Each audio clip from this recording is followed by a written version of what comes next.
Sin will cut you short. Sin will take away your glory. Sin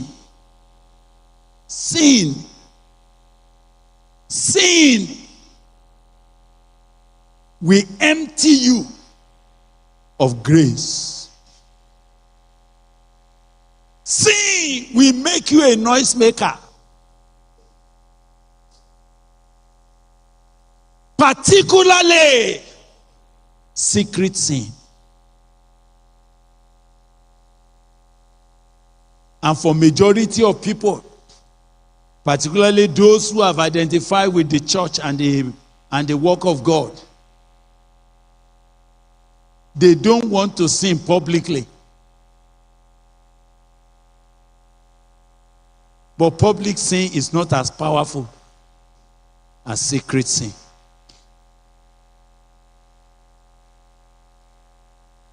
And since the devil discovered sin as the critical weapon to cut a man short, he has never stopped using it.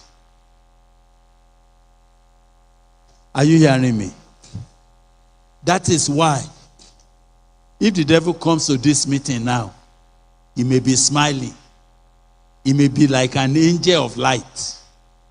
But under his hand is that small needle to puncture those that are blowing well, to deflate those whose tire is doing well, to cut short those that are flying. He has it. And he comes. And when he does, he will put it back in his pocket as if he has not done anything. How many of you, quietly, in the absence of the multitude, where nobody can see, sin has crept into your life? Secret sin, secret compromise, secret omissions,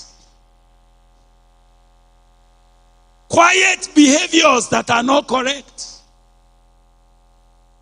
things that you don't want people to know that you are involved in,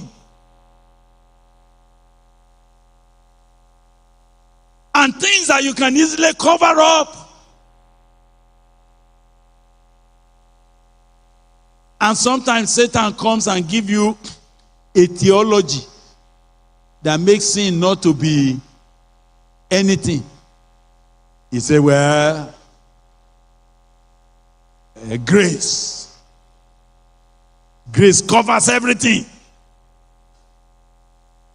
so that you can continue in sin, so that grace can abound. Abi? And what did God say about that statement? But he said, don't worry. You are too precious. You know, you are now a pastor and your church is doing well. God will not disgrace you, even if you sin. Bro, that's what has happened to all those whose back is on the floor now. I told you a story of one old man of God. They were the first evangelists that I have heard about. When they are preaching on radio, there's no television at that time. You just put your hand where they are preaching, far away, say, put your hand on your radio. As you do like this, kind of healings are taking place. People will be giving testimony and say, when you say put your hand on the radio, I put my hand on the radio, I brought the radio near my stomach, and oh my God. And they got outstanding miracles. Hey! Whenever it is their time for that radio program, even unbelievers, they will stand there, glued. And it was affecting the land in a very powerful manner. Yeah. And I've been wanting to meet him. Because I love to go and meet men that God has used. I wanted to learn something from him. But suddenly, I don't hear his voice again. Suddenly, the radio program cancelled. I was wondering. But one day, I got a letter of invitation. Brother Gbile Akanni, you are invited to come and take a message. So, and then they put that Baba's ministry name. I said, signed by him. I said, no, if an elder is calling me, not for what I want to preach, just to see him. That's how I prepared, though. I thought I was going to preach to thousands of people because these are men that moved the land. Only for me to be directed. Turn here, turn here, turn here. By the time I turned, I entered into a house. It's like a parlor. I said, where is the meeting? He said, this is the meeting. I'm telling you, my brother, no matter how famous you think you are, sin will defame you. Sin will bring you to nothing.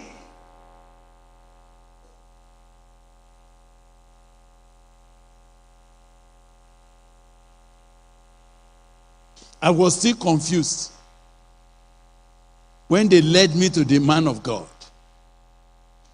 They said, Brother Gbile has arrived. I prostrated. He was an elder. I greeted him. Then he brought his hand and said, Gbile, I have been hearing about you. I invited you to come and help me because I missed it.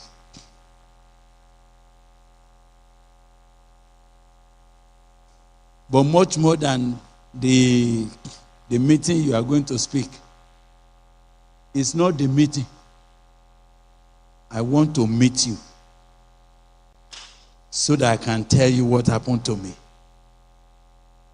If you will be careful for it not to happen to you. I drew my chair. Then Baba began. He said, God used me mightily. There was an anointing that God poured on my head. He was telling me. We went to cities and cities gathered.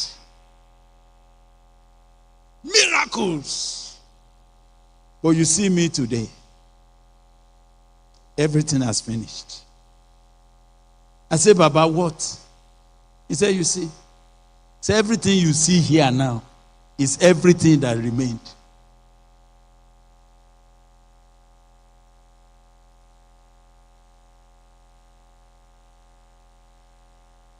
He said, Gbile, fear women. I said,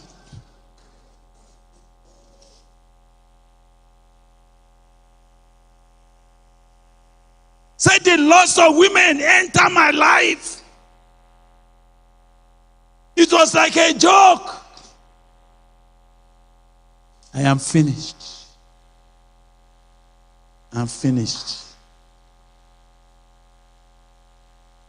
But God still told him, but what I called you to do, you have not finished it. Go and finish. But I'm finished. I am finished, and I cannot finish what I'm supposed to do. That's why I'm asking some of you to come and help me. If you can help me finish. I remember I just knelt down. I wasn't praying for Baba. I cried for myself.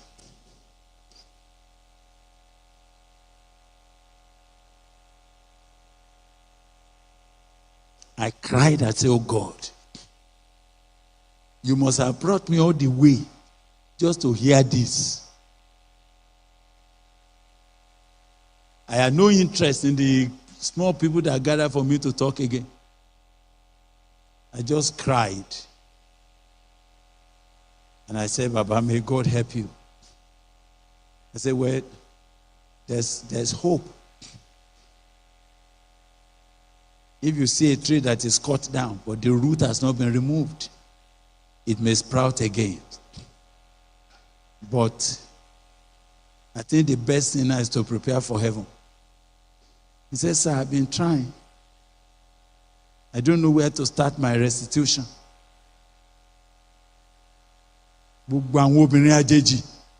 As I said, all those strange women that came to my life, I've been trying to push them away, but they have damaged me already.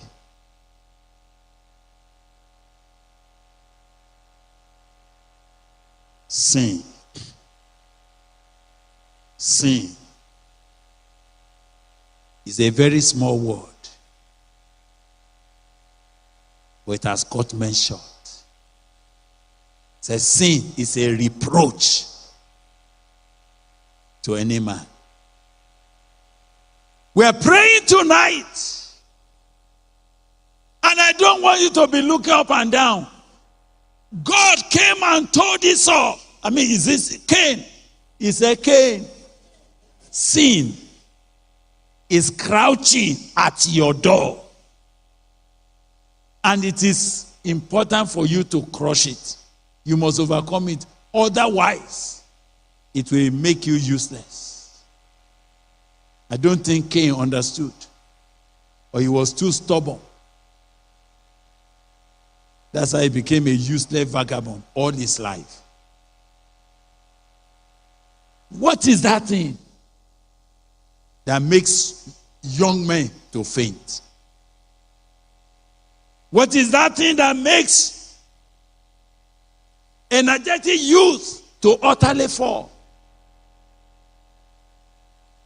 What is it? What is it that the devil had used to scatter many great works?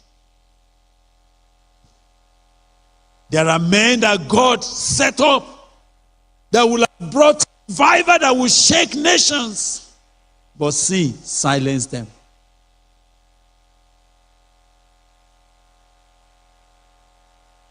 But those who wait on the Lord, I want to ask you to join me in prayer tonight. Our brother said there's an appointment. He said, this is not the you that we used to know. This is not how you began. This is not the fire we started seeing with you. Something finished it. Something punctured it. Maybe a friend. Maybe a business. Maybe an ambition somewhere. It may be something that looks lucrative. You didn't see the needle inside. It may look as if there's no problem. You didn't see that the enemy has packaged it for you. And you may be sitting here looking at say, well, nobody knows, nobody knows. Do I need to know? If it is for people to know, that would have been a little problem. But sin actually does not want anybody to know until he has finished you. Doesn't want people to know. He wants you to be alone so that he can isolate you for slaughter.